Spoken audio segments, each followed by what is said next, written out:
We have three very fine gentlemen here with us today.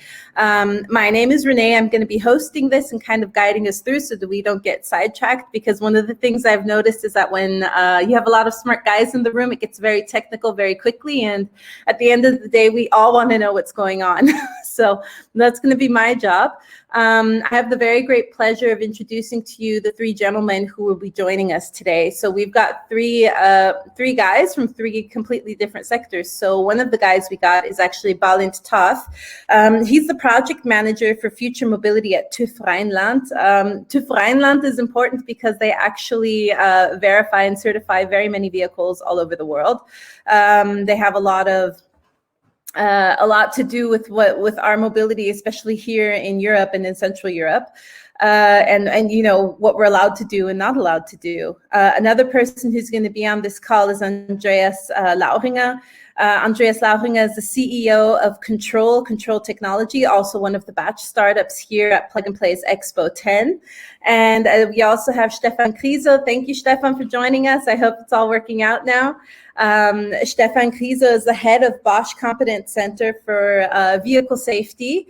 And I think we have the perfect people to start this discussion. So, gentlemen, Stefan, Balint, and Andreas, welcome to this discussion. And I think we're going to kind of dive right into our first question. And Balint, I'm actually going to aim this at you. He's surprised. Okay, ma'am, all ears.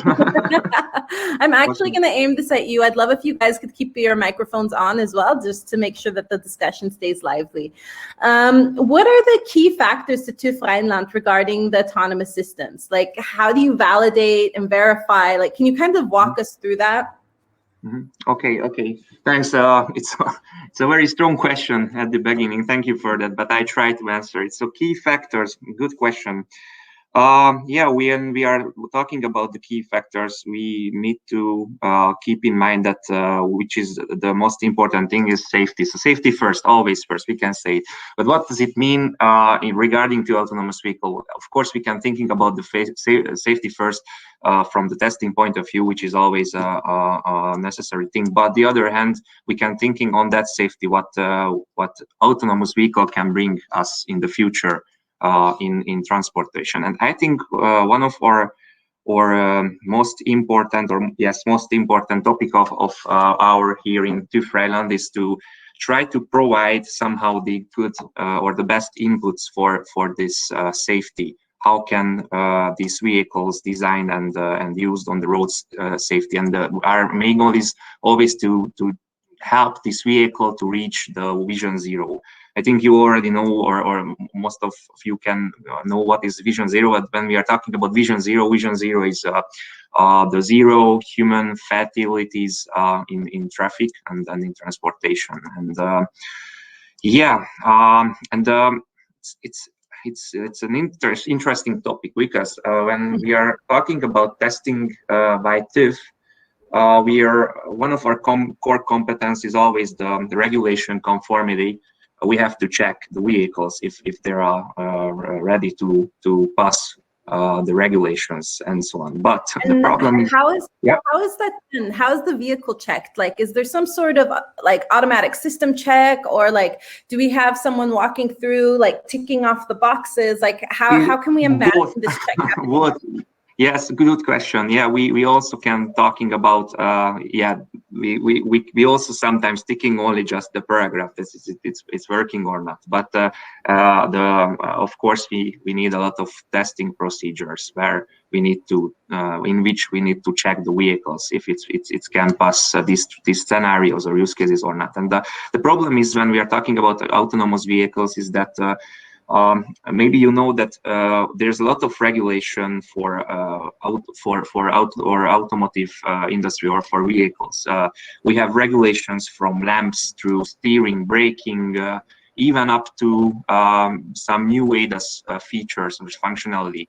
But the problem is that we don't have really a clear or uniform regulation for autonomous vehicle yet.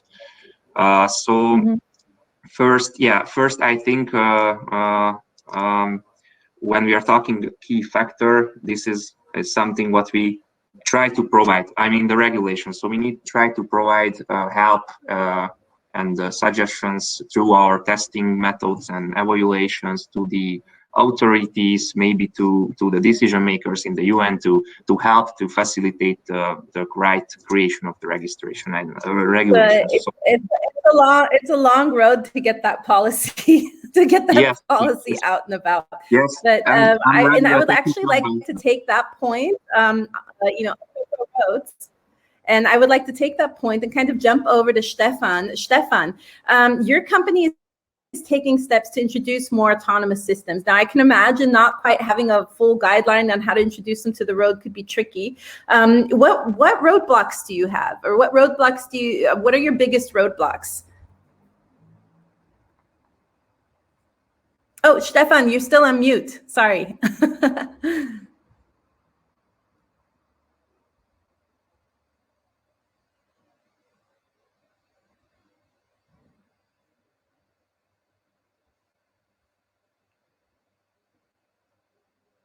We don't hear you yet. Your microphone is still white with the red line crossed through it.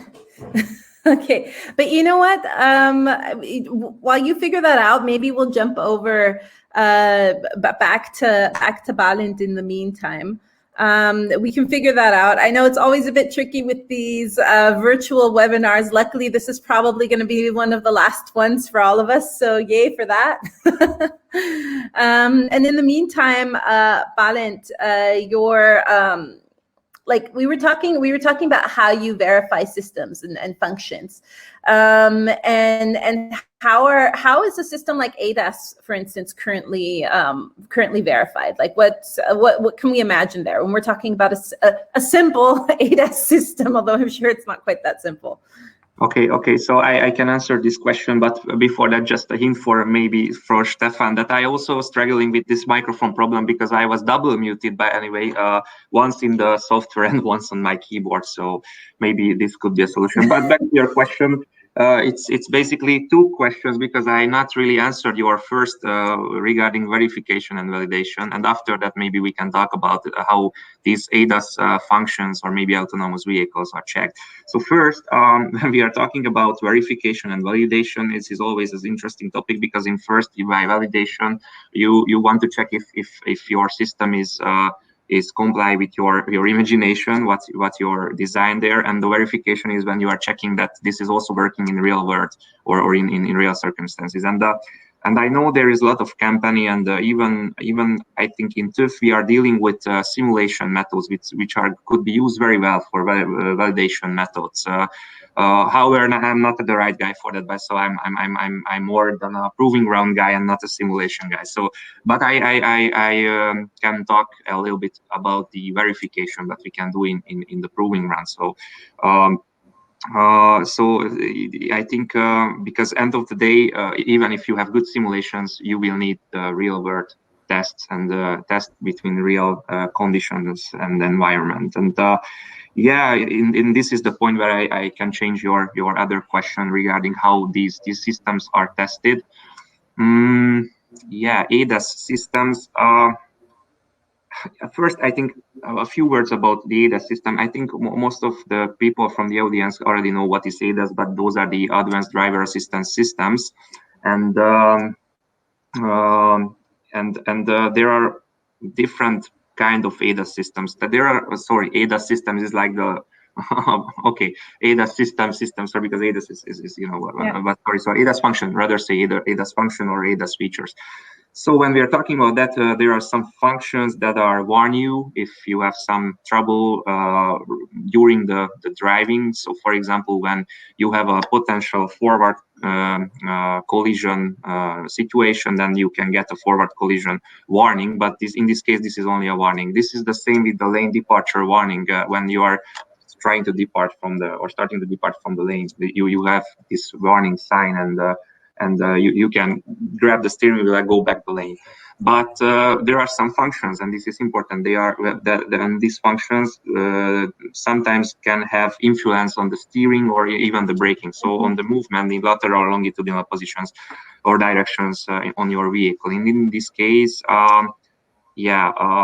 we need very sure that these systems are safe and working properly, and that's why we we have a lot of testing procedures, and these procedures. So this is also tricky because when we are talking about the regulations, which we are basically using in TÜV for testing, because for type approval we only need to check these regulations which contains pass-fail criteria, and it's easier because sometimes you would just have to go through the regulations, and you have the paragraph that when you already mentioned you need to tick that's okay, and there are some testing methods which are already described in the regulation, so they are talking about that how or what should you inspect or what should you measure, but sometimes not talking about how can you do it. And this is, for example, our main task in TÜV to develop the methods based on the regulation. But this is only just a regulation. So, sorry if I may be a little bit waving in the topic, but I think these things are interesting for those interested in regulation. It's an important point also to kind of understand where there's, let's say, wiggle room and where things are like 100% regulated, because maybe they're telling you what and how to regulate something, and maybe at other points they're just telling you that it needs to be regulated, and it's kind of up to you to figure out what that path may be.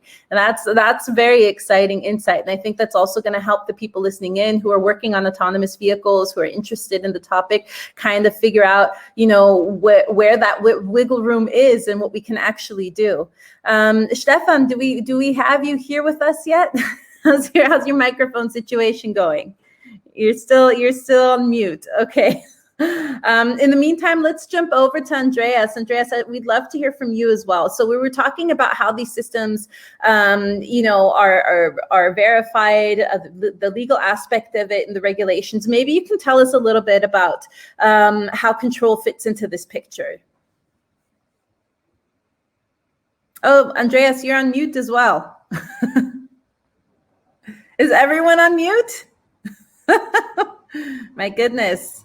Technical difficulties galore. All these great technical minds, and we can't get the microphones to work, but what are we going to do? I don't know if Timo's still listening in. Yes, I am. Okay, we've got two guys with no voices on this talk. I mean, it's great, but Balint and I can, of course, carry the conversation. Wait, Andreas, you look like you can speak now. Say something. Yes, I hope so. Yes, we can hear you now. Bravo. Stefan as well.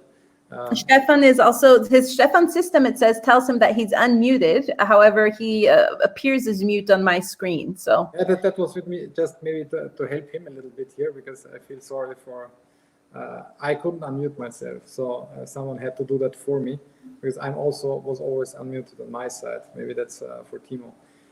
Yes, so what control does actually is we translate any kind of regulation, if it's a standard or a legal text, into a formal language, and hence giving sort of also, when it's a little bit difficult to interpret help to Balint to get his report better. And that's what we also did together with Stefan for Bosch now on the simulation side, sort of to upfront check things, and while he develops ADAS function, autonomy function, to give him a tool to basically faster learn what Balint later needs on the proving ground.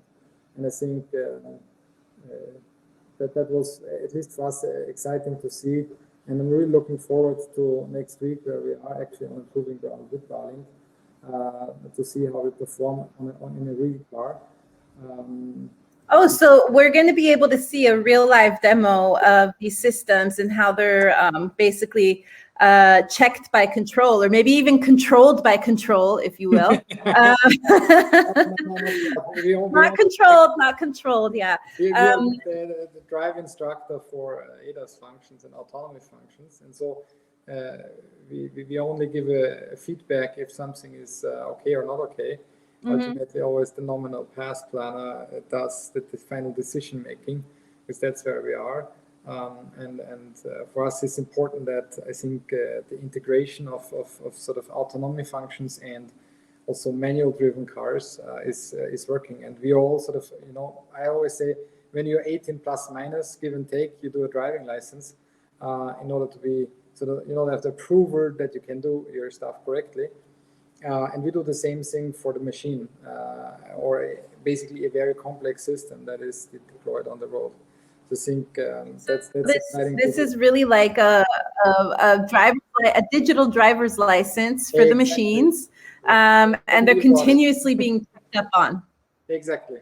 And so to say, Balint in this. There we go. Now I think that is really exciting, and I think. Yes, and Balint would be the driving instructor. So where this I take my exam if I did everything correct in the first place, and then basically it can be deployed. That is very cool. So just to clarify, control doesn't make decisions. Control is just making sure that the system is within the realm of the regulation. Exactly. Okay, no, and I think that's probably a very vital piece when we're moving into autonomy and people who are creating systems that are going to be going into vehicles such as Bosch. I don't know if Stefan is with us yet. He still seems like he's on red. You want to give it another go? We can't hear you yet. Stefan. I'm not able to unmute you somehow. I don't know how it worked for Andreas here. I don't have any. It just worked. Yeah, I was on. That's I weird. pressed several times the mute/unmute button, and then suddenly some. Okay, and then it worked. Okay. Yeah, as I mentioned, I also had problem with the mute button, so the double muting. So maybe Stefan, you are unmuted on your keyboard as well, not just the software. Maybe this could be a solution. So, for example, on Lenovo laptop, it was F4 key. So I don't know if it's working by your company. Oh, but I have the problem with that. So it's not only unmuted on the tool here. It's also then probably unmuted on the computer itself. So he also tried the F4 button. It says here he changed his headset. He muted himself on his computer. I don't know, Stefan. Do you maybe want to try to log in and log out and log in one more time and just hope for the best? Okay, he'll reconnect. Good, because I think it's really exciting to hear about the projects that Bosch has been doing, about the steps that they're taking. Also together with you, Balint, at TÜV, kind of figuring out what the roadmap is to getting autonomous systems in Europe. And we're, if we're looking at the headlines and the things that we see in the news, I don't know. Recently there was like some sort of crazy system. There's always claims being made about Tesla. Oh, look. There we go. Stefan, you look like you're unmuted. Oh, can you hear me? Yes, we can hear you. Praise the Lord. Awesome. Perfect. Now we try to develop autonomous vehicles, but we are not able to develop stable audio and video conferences. Okay. No, I'm so glad you're finally with us now. So we've been talking or beating around the bush, but I think what everyone listening in wants to really know is what steps is your company taking to introduce more autonomous systems to the industry, together with your partners, of course, and what are the biggest roadblocks? So what, you can kind of walk us through it. Okay, so then I talk first about the roadblocks. But since I'm dealing with with vehicle safety, I can only talk about the activities in the automotive sector of Bosch, because Bosch has a lot of sectors also outside automotive, and so that's my focus. And the biggest roadblock in introducing autonomous system is that we have today no clear criteria for the release or for the homologation of an autonomous vehicle. What means that? So the legal requirement is very generic, I would say. The system must be safe. That's the legal requirement. And now the question is, what does this mean? What is safe? So a safe vehicle in the field is relatively clear for me. That means as safe as today or even safer. And if something happens, you must react. So that means a safe vehicle in the field. But the question is, what does safe mean for the development? What is safe enough? what are the criteria for the development of a system that you are sufficiently confident that the developed system is safe enough for its later use in the field. That's the question. Yeah. So you are ready with the development, and now you must decide if that what you have developed is okay or not. Yeah. That's the problem. So, and you cannot rely only on tests, yeah, due to the open world problem. Yeah, you have an infinite number of situations in the real environment. You cannot test all these conditions. And now you must take this decision. Yeah, you are ready with the development. You must decide. And for this, you need other additional methods and measures, yeah, to come to this conclusion. Yeah. And that you are safe enough to bring the vehicle into the market. And you need some kind of proof that your system will be sufficiently safe under all possible boundary conditions in future. And that's our problem. And today, as Balin also said, today we have no common view of the industry on this. And there's no standard and no regulation which answers these questions. And I think this is our biggest roadblock today, and we must find it out for ourselves. What are the criteria to have a sufficiently safe system that you can bring it into the field? That's your first question, and your second question was, what steps are you taking, and which autonomous systems are you guys looking into? Yeah, that's the ones that you're allowed to tell us about. That's a good questions, and it's it's always not easy to look into the future. It's only difficult, and of course we will see more and more autonomous, or let me call it automated systems in future. That's clear, but this will be a learning process, and the first systems will be restricted to dedicated areas. For example, you heard about the automated valet parking, for example. Yeah. And from my personal point of view, and I'm not sure if this is also the view of the whole industry, but it's my personal point of view, a vehicle will never be fully autonomous for itself. Yeah, like today, yeah, the vehicle is able to operate in every area, and it will have to use data from the infrastructure. For example, you can try to recognize a stop sign using a video camera and a neural network behind them. But can you do this really safe enough? That's the question. And is it really necessary to do it this way? Instead, the stop sign could tell the vehicle, here I am, and here you have to stop. Yeah? So the information comes from the infrastructure. The question is also, you said safe enough. The question is also, what is safe enough? yeah, the question is, what is safe enough exactly? And when you talk about failure rates, yeah, and you have in the neural network, you recognize such a stop sign with 95% confidence, yeah.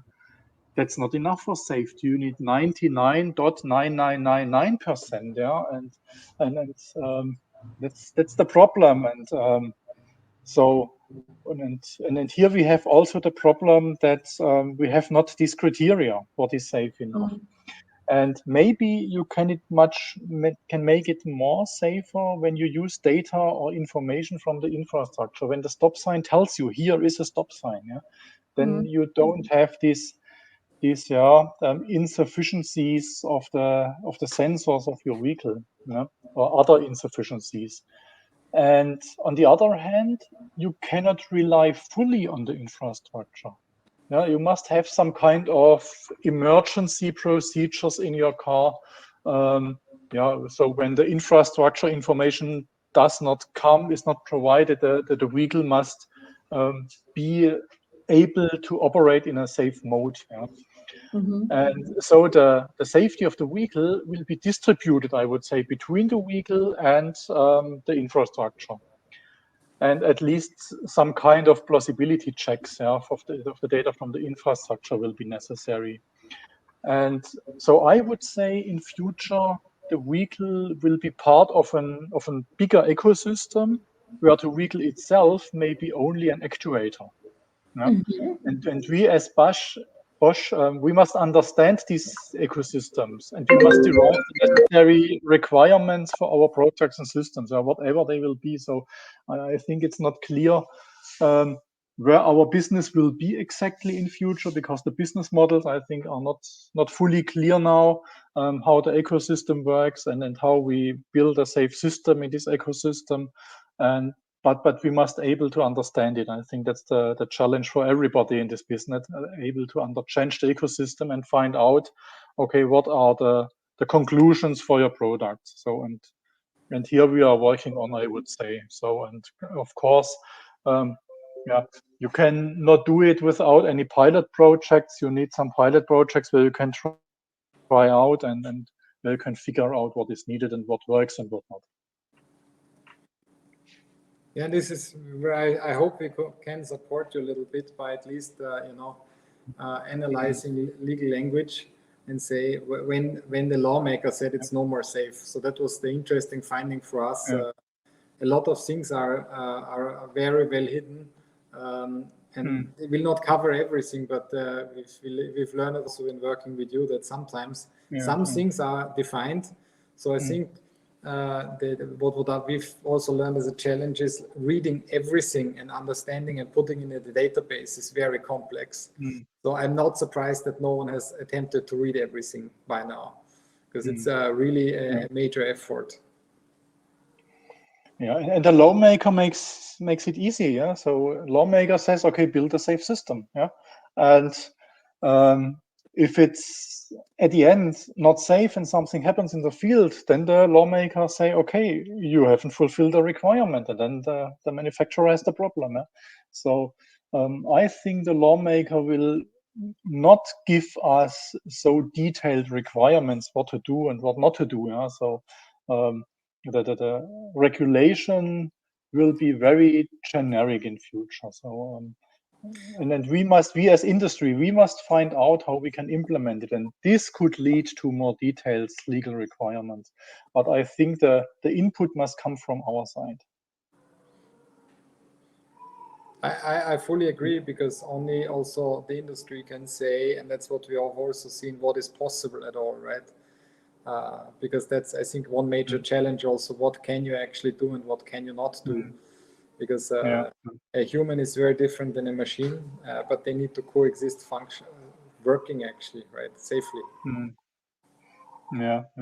I see in the chat a question from Thorsten Scharpinger. What about the question, safety enough provided by a machine compared to the human factor safety? That's a good question. So here the first question is, how is the human factor? Yeah? So how safe is a human being? Yeah? That's a big question. So okay, the lawmaker would say the safety expectation by the end customer remains the same. So he wants to be as safe as today in future, or even safer. And now you could try to quantify the human safety, but it's very difficult from my point of view. Okay, you can count the errors human being makes, yeah, but you cannot count how many errors are prevented by the human being, and then so it's difficult to say how safe are we today, yeah? And so and therefore I think it's very difficult here make a comparison between human beings and machines. Yeah. At the end, yeah, you could count the accidents in the field, yeah, but then it's too late. We must have a criteria during the development phase and not afterwards. Yeah. Yeah, that's what we were looking at to actually, and maybe that would be interesting to see how it is when you basically monitor with our software a human, because I think about myself, since I don't control, I'm a better driver because I know way more what I'm allowed to do and what not, what is not, what I'm not allowed to do, because I am dealing with it every day. But what we also seen with various people, that we are so automatized in basically driving every day, right? You do this for 30 years. We actually don't even think if there is something we need to consider.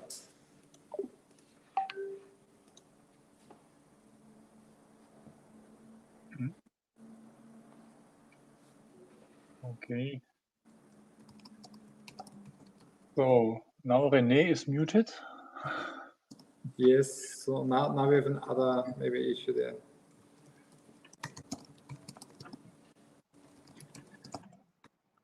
Yeah.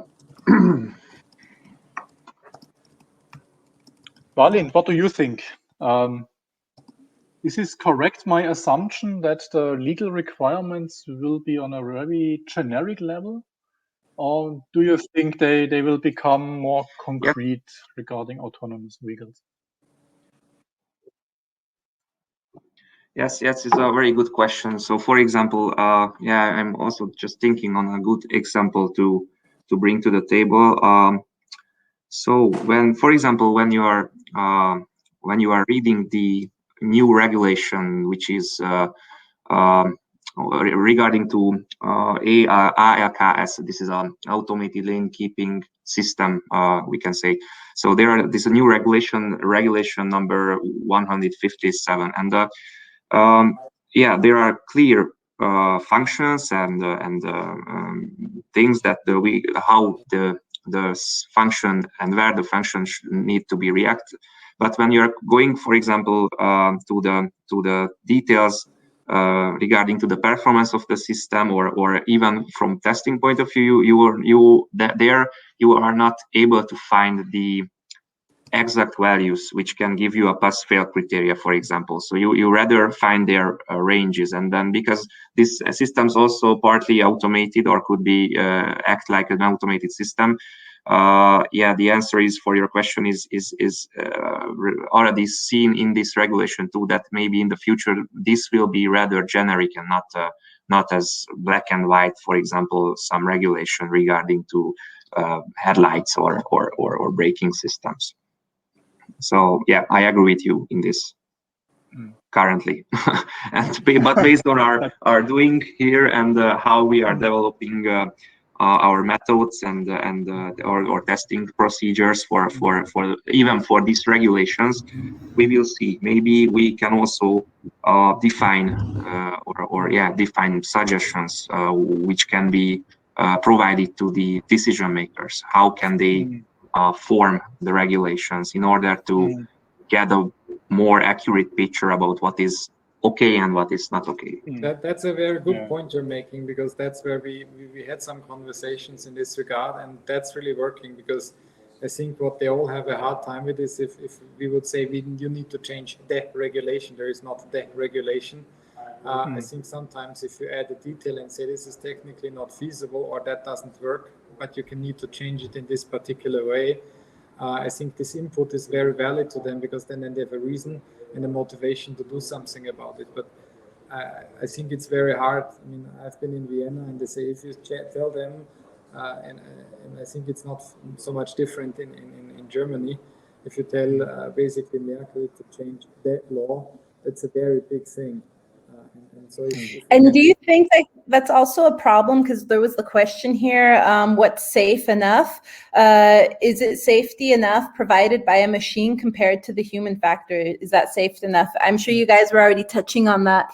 And that kind of touches on your point, Andreas, right? So if if basically someone is telling us what the new safe enough is, that's going to be a problem to introduce that. I mean, I'm American, so I do follow politics in Europe, and I do see how long it takes to pass anything in the European Union or get some sort of decision, especially when it comes to new policies.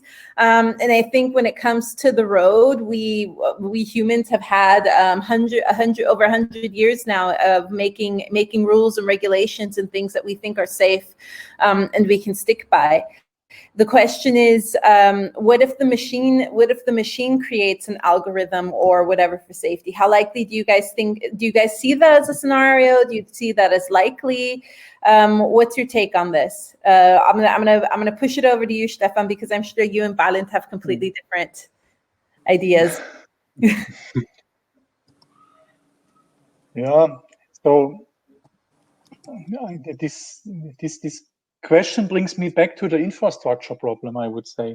So our today's infrastructure is built for human beings, and we all have learned how to operate vehicles and systems within this infrastructure, and machines will not be able to operate in this environment. And so we must first create an environment for the machines, and within this special environment where the machines can operate, I think they will be safer than human beings. And the problem is, okay, I talked about these questions a few minutes ago. The problem is we cannot measure how safe is a human being, so we cannot compare it. So, okay, of course, all the accidents today are, most of the accidents today come from human failures. Yeah? But we do not know how many critical situations are handled in a good way by the human being. So how many accidents they prevent, and I think that's the problem here. So, and from my point of view, it's not possible to compare it. Yeah. I think that's a really good point you're making, because there is always also for the machine a negative, so to say, feeling. It's not what's good enough. I think also, I mean, that there will always be accidents because there's material failure. There is a lot of factors that are not in the hand of, let's say, the designer, or in case of Parliament, the one who checks if the system is okay, right? They can occur later. So I think also a very important discussion we need to have is what do we accept as an accident, because zero accidents is basically impossible. Then you, I don't know, there's always a possibility of something happening. I think that the question is, what is the price that we're willing to pay if an accident happens versus maybe much increased safety, right? Because when it's dark, when I'm tired, I don't have the reaction time. A machine in that sense would actually never get tired, right? And so I think the up on safety, which I see on my car that I got when I had some features in it, ADAS features, was for me a tremendous relief, and my driving, I think, got much safer. But that's working with the computer, right? And ultimately, when we step one step further, is how do we handle that thing? Because zero accident is, I think, something that we all want, but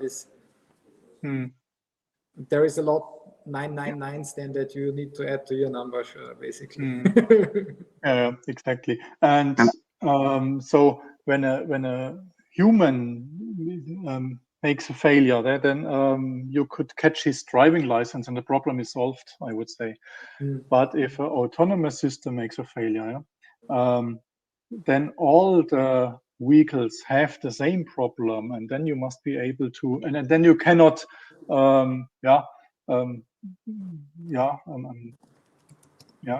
you cannot disable all the vehicles in the field. Yeah, you must be able to solve this problem in the whole, in all the vehicles. And so, from my point of view, when you have autonomous vehicles, you need very efficient over-the-air update possibilities that you can, when you recognize a problem in the field, that you can solve it very fast.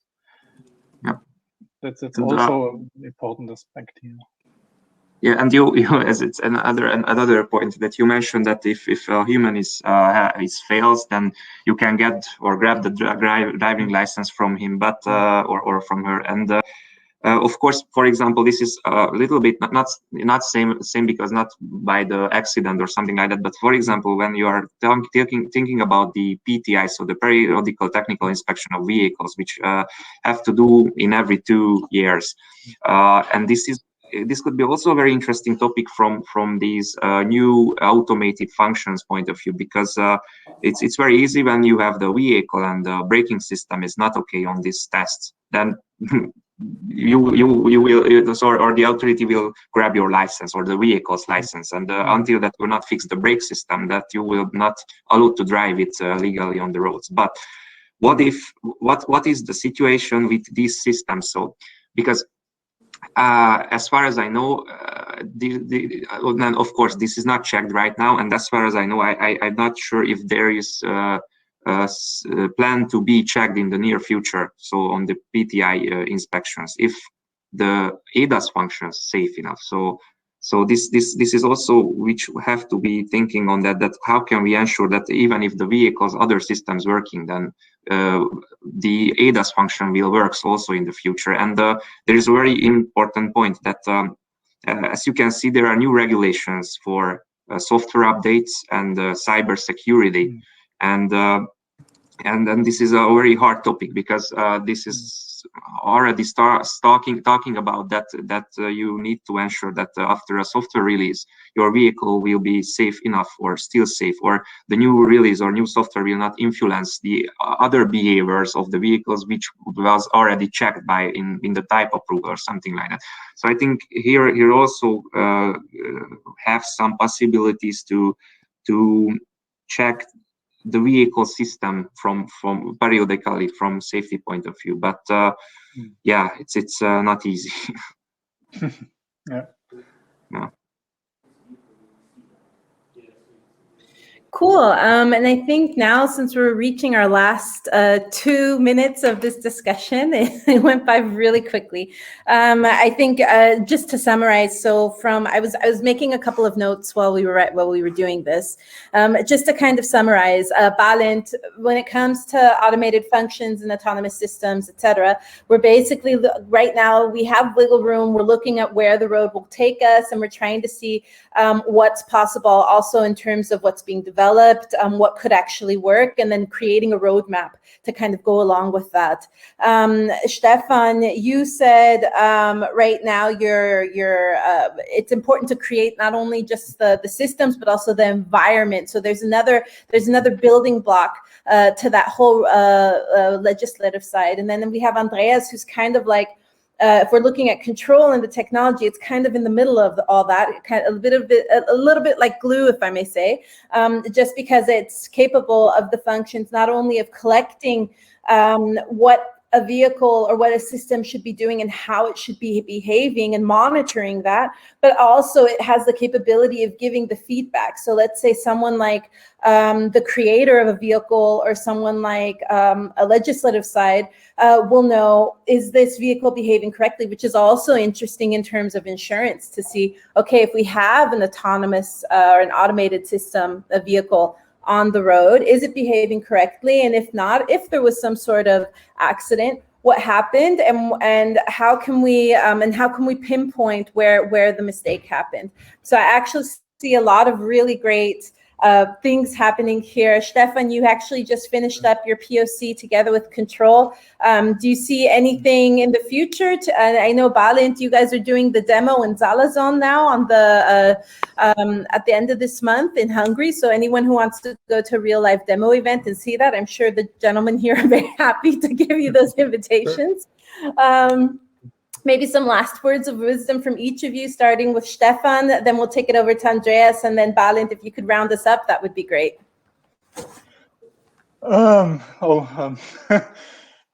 Yeah, so it was very interesting, and so also the cooperation with Control was very successful from my point of view, and it was very easy to integrate the co-pilot into our simulation, and it was very, very good. And now we must find out how we can proceed. Yeah, so yeah, so it's very, very interesting and very interesting approach, which is Control yeah, here offering. Yeah.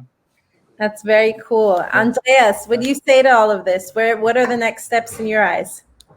So I think, first of all, thanks to both Balint and Stefan to make this possible under Corona times. I know this was very difficult.